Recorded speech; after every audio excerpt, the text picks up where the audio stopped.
All right, so we have Lindy Ruff here responding to the media after the recent general manager change at the Buffalo Sabres. You've been through some of these kind of days yesterday before and this week. What was your reaction to getting some clarity and finding out that Yarmo's taken over? Like you said, I've been through them. They're not easy days. They're days that it's part of this business. I felt sad. Felt like I let my GM down, that I didn't get the job done. And largely, I'm sure, because he brought you back into this job, and we know that 6 years ago you wanted this job and didn't get the chance.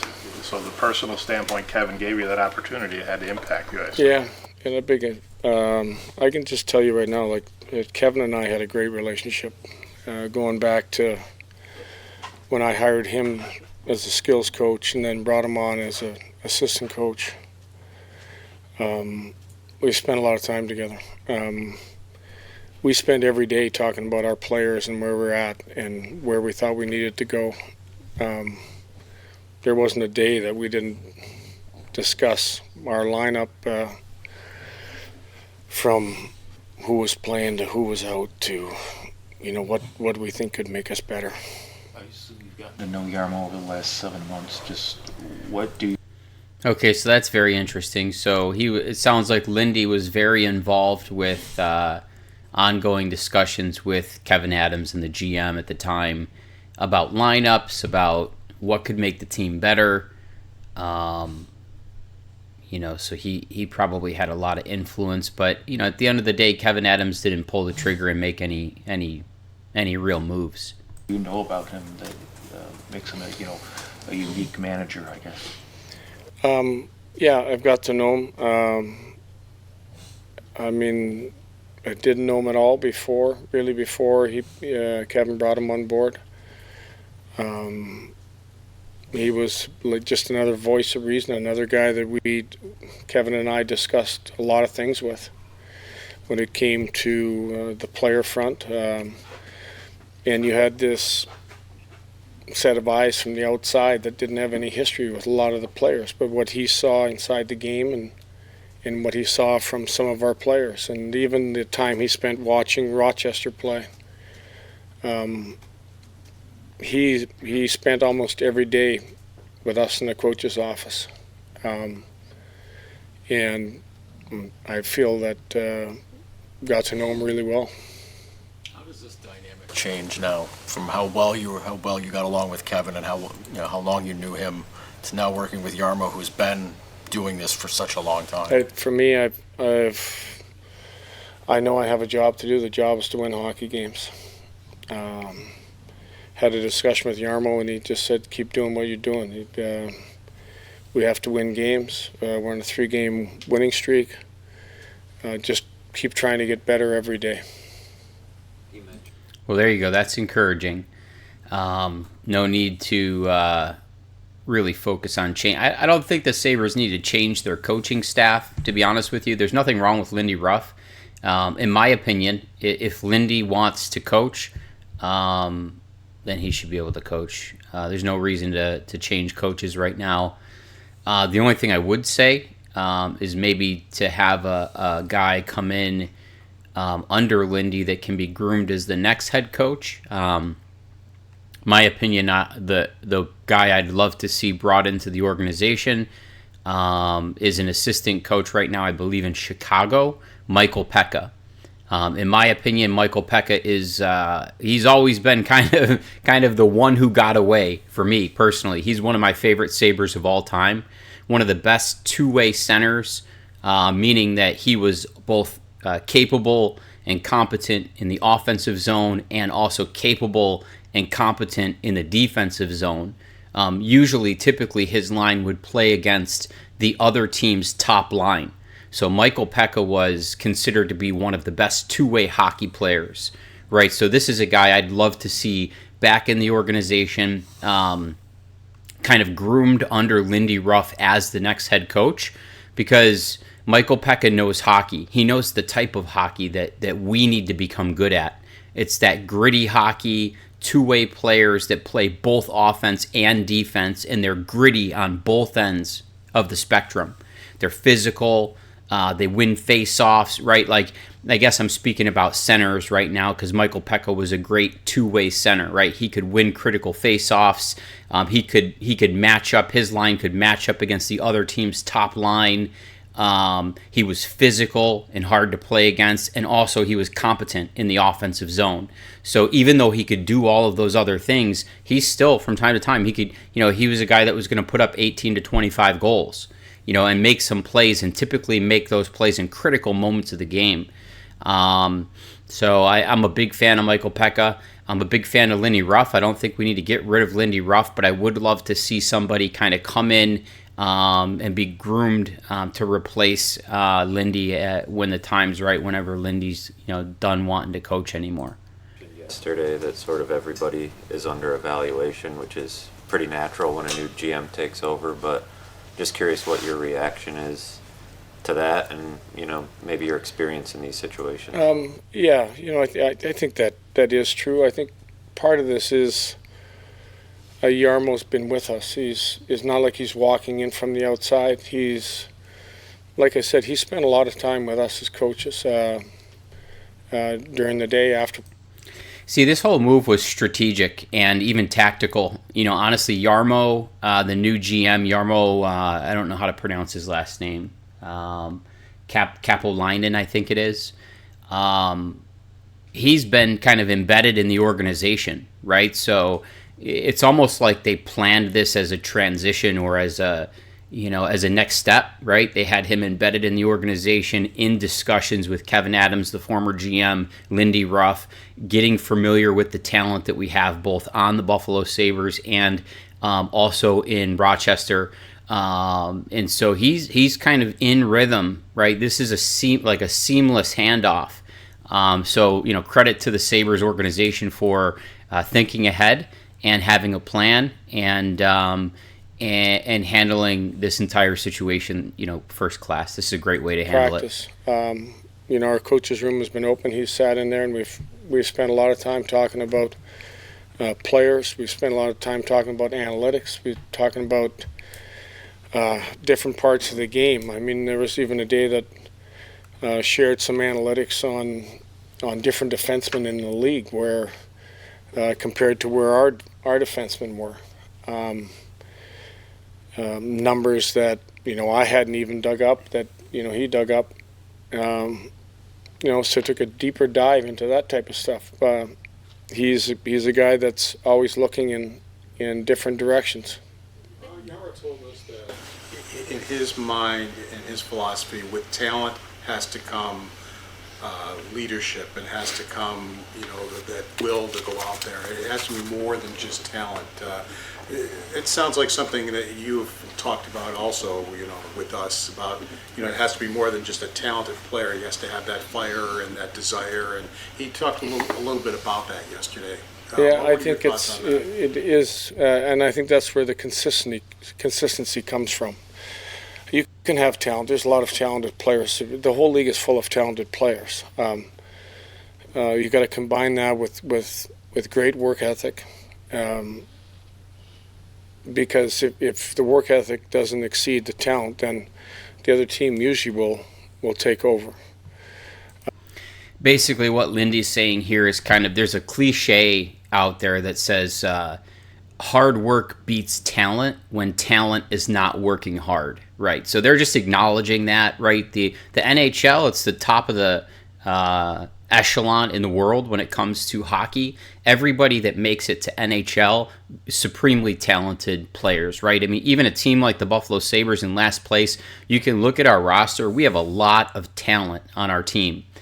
Unfortunately, there's also a mix of talent, right? We've got a lot of young talent. I personally think we've got a lot of skilled young talent, but you don't have enough of a mix of that gritty, physical. A lot of people, they kind of look past this, or they feel like, I believe people feel like the game has evolved past this, but there's an element of the game that is never going to go away, where especially I think when you get down the stretch, which is the last stretch of the season before the playoffs and then into the playoffs, where teams are coming into games and they're setting a physical tone. And you have to be able to answer that. You have to be able to match that physical tone that's trying to be set. And in often cases, you want to be, the most successful teams are the ones that can set that tone in a game. They can set the tone of the game. Physical body checks. If the other team doesn't like it and they get chippy and they want to fight, a team can step up to that fight. They can step up to that threat. A team that has camaraderie, not just that works hard, but camaraderie where they stand up for each other. They go to war with each other. They go to war for their city, right? That's what Buffalo Sabres fans love about players in the past. Brad May, Rob Ray, Matthew Barnaby. These are guys that I think of, Jason Peters. They go to war for their city. They go to war for their teammates. These aren't always the most skilled goal scorers, but they do the gritty, physical. Michael Pekka. We talked about Michael Pekka a little bit earlier. My opinion, Michael Pekka is one of the greatest Sabres that ever played for the Buffalo Sabres. He's the one that got away. Unfortunately, at the time, the organization is going through a lot of changes in ownership. I believe they might have been bankrupt. They were thinking about selling the team. I believe this is back when Golisano had the team, the man who owns the company Paychecks, and he really wasn't wanting to spend the money. They were just kind of keeping us afloat. He was doing the city of Buffalo a solid and just kind of keeping our hockey team afloat. And at the time, we were grateful for that. But what we lost in that was Michael Pekka, which was one of the greatest players to ever play for the Buffalo Sabres. Played for Lindy Ruff. Was a two-way hockey player. These are the types of guys that we're missing, right? If you were to say right now on the Buffalo Sabres, who is the best two-way hockey player on the team? Who is it? It's not Tage Thompson. It's certainly not Alex Tuck. I like Alex Tuck. Alex Tuck scores some goals sometimes. Alex Tuck is great for morale. I like Alex Tuck on his penalty kill. There's a lot to like about Alex Tuck. Who's the best, grittiest two-way hockey player on the team? Offense, defense, forecheck, backcheck. You can put this person in this person's line. This person leads a line that you can put up against the other team's number one line. Night in and night out, you can match them up against the number one line. Who's the grittiest two-way hockey player that we have right now in the Buffalo Sabres? The answer is we don't have that player. That player is probably Rasmus Dahlin, which it shouldn't be a defenseman. When you talk about gritty two-way hockey players, you're talking about a center or a winger, but typically a center that takes big face-offs late in the game, deep in the zone, kills penalties, maybe plays a little power play, great on the forecheck, great on the back check, great at matching up against the league's top talent, the league's top lines, and also competent and capable enough that from time to time on a given night can get you a goal, can get you an assist. He's competent on both ends. And we're missing that right now. I think that's where some of our inconsistency comes from, where, we won 3, we lose 3. We have to become consistent with, the smaller parts of the game, the defending part of the game. We got enough talent, we're going to score. We've already proven a lot of games we can score. It's winning some of the small ball games inside of a hockey game that make a difference. And I think Jarmo's been around it. He's been around a lot of good players in Columbus, drafted good players, developed good players. I think everybody knows that there's more than just talent to this league. What is Jarmo's message to you and philosophy for the team and the coaching staff moving forward? Keep trying to get better. Keep trying to coach the players. Keep trying to get them better. There's areas of the game, we've worked. You can go from face-off percentage. You can go to possession time. Defensive numbers. Keep trying to improve the defensive numbers where our expected goals against has been going down. I think part of that is the reason we were able to win these last 3 games on the road.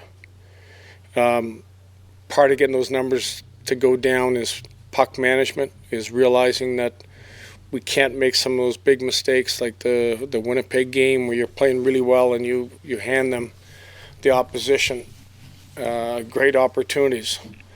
You might have 4 or 5 opportunities, but their one really big opportunity might be better than the 4 or 5 you had. So his message is keep putting the work in, keep trying to coach these players up, and win hockey games. And that's a good message, right? Consistency over time is what really is going to be the difference maker. Work hard, keep coaching them up. Keep doing what you're doing. But it's kind of a status quo message. But I mean, it is what it is. Reaction to Terry being at practice today, and have you sat with him in the last couple of days? I thought it was great. He's the owner of our team, and for him to be here and for him to be watching practice, I think is an awesome thing. I mean, I hope he wasn't evaluating my skating. Did you talk to him? I have talked to him. Yes, we had a good conversation. He called me and he said that Jarmo was taking over, and we basically just talked about that. I mean, you guys go back a long ways. Did he rope you in at all, or ask for your feedback in any way, or was he sort of just? No, he called to make aware what was going on.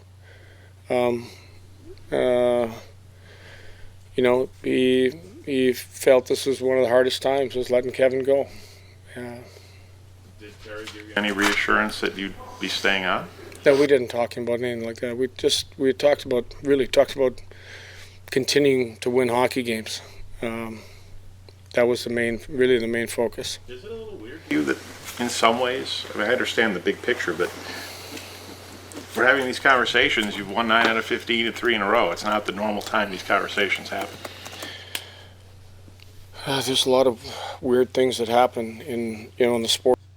Look, this is really not weird, and the timing is not bad, in my opinion. Personally, I think a lot of fans have wanted to see Kevin Adams gone for a while.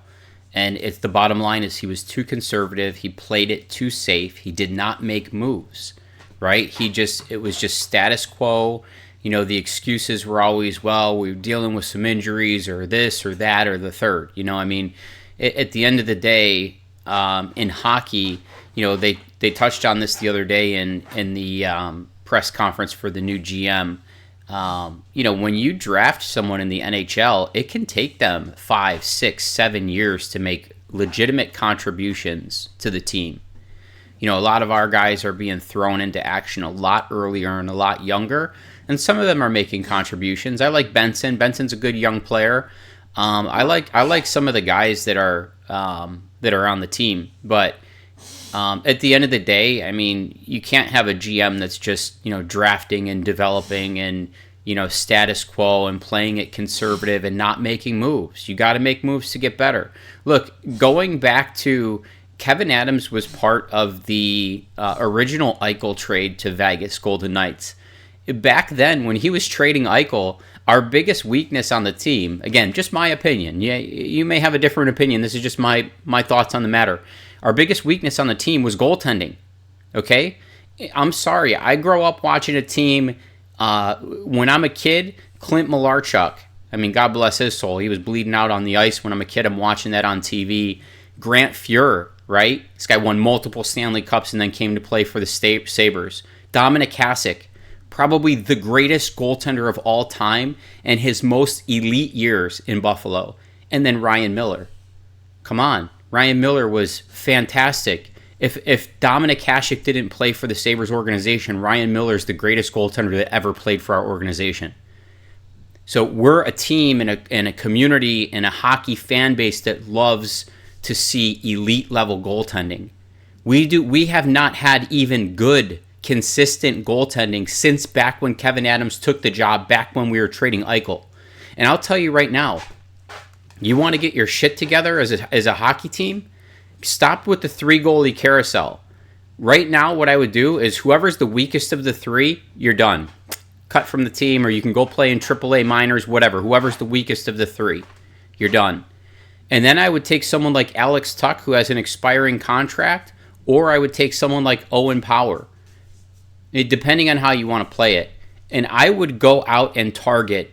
I want to try to get the best goalie I can get in the NHL, the best bang for the buck, right? Whatever your analytics and your statistics say who's the best over the past 2 to 3 years, make a hit list of the top 5 to 7 people, and then aggressively go after that and pursue elite level goaltending.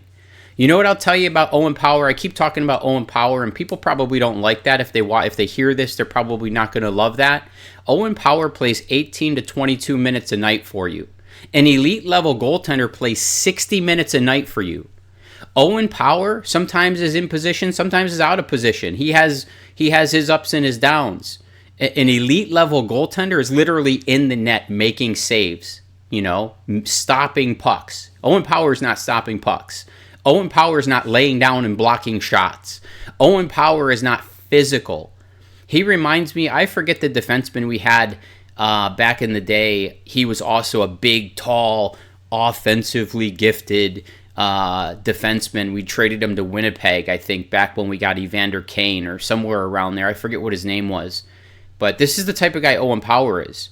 Owen Power is like supposedly offensively gifted. In my opinion, on Owen Power's best day, at his highest peak, he's not even as good as Rasmus Dahlin. Rasmus Dahlin is an alpha. We already have that guy. You go out and get an elite level goaltender and whatever else you can get with it for Owen Power or for Alex Tuck. We need to stop more pucks. We need to save more shots. Defensemen are, your defense is going to look better when you have an elite level goaltender behind them. Okay? That's when your defense is going to look better. When did the Buffalo Sabres defense look the best? When Dominic Hasek was back there making ungodly saves and shutting teams out. When did the Buffalo Sabres defense look the best? When Ryan Miller was in the net making unbelievable saves. Just playing sick hockey.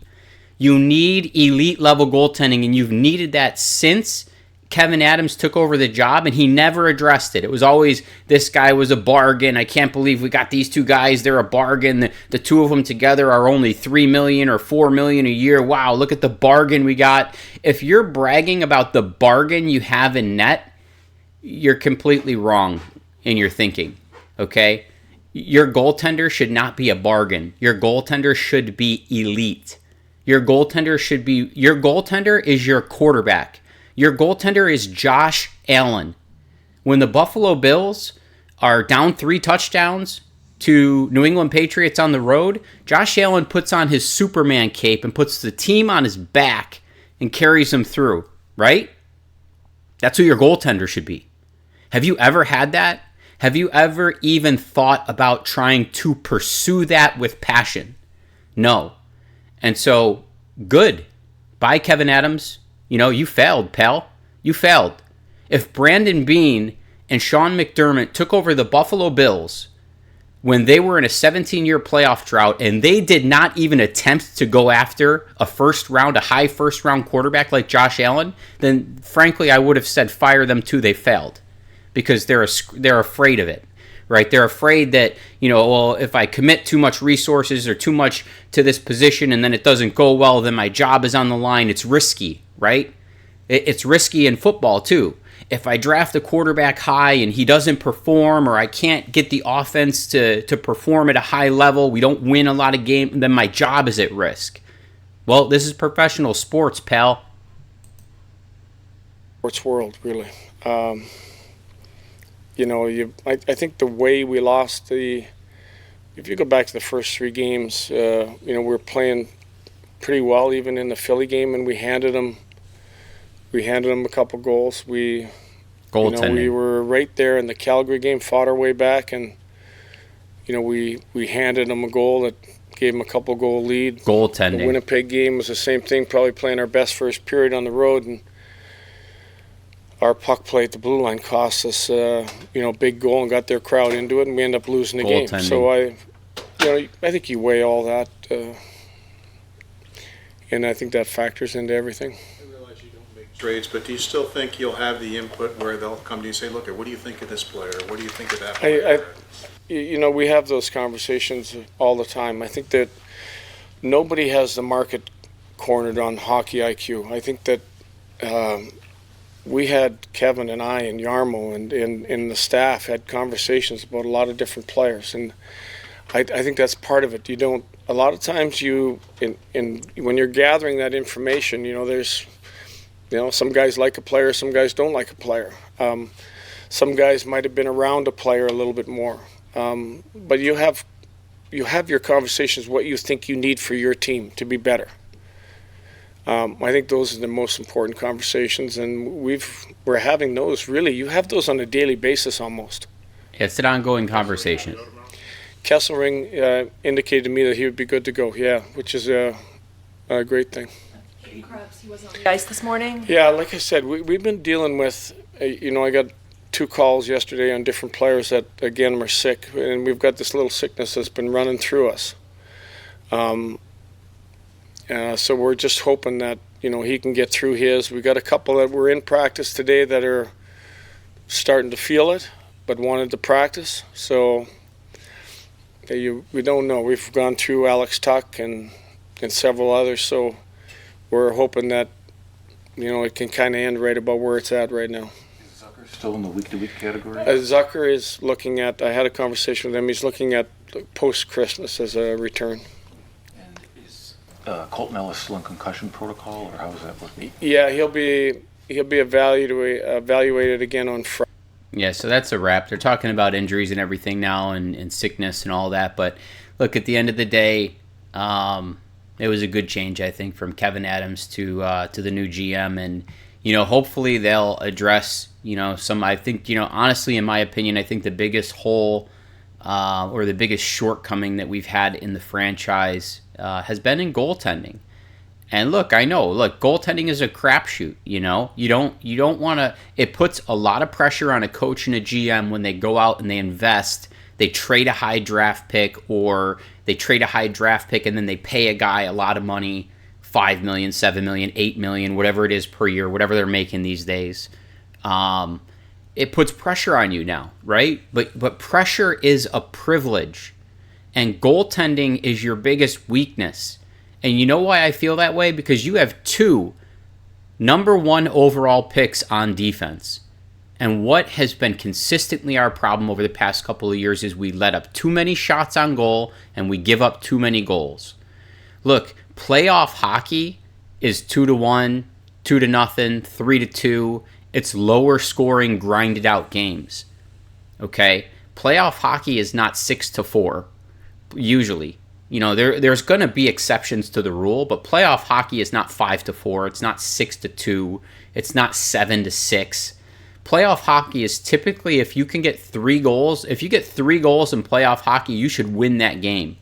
You need to build your team, in my opinion, you need to build your team in the regular season as though you're playing you need to play playoff hockey in the regular season. What good is this team if it scrapes into the playoff in the 8th seed by 1 or 2 points, and then just gets run out of the gym, so to speak, how Brandon Bean would say it, gets run out of the gym and loses a playoff series 4-1 or 4-2, in games, because frankly they don't have the physicality and they don't have the goaltending. You don't need to score 5 or 6 goals every night. You should be able to win 90% of games. You should be able to win with 3 goals, and that's how your team should be built. It should be playoff caliber. to take another phrase from Sean McDermott, your team should be playoff caliber.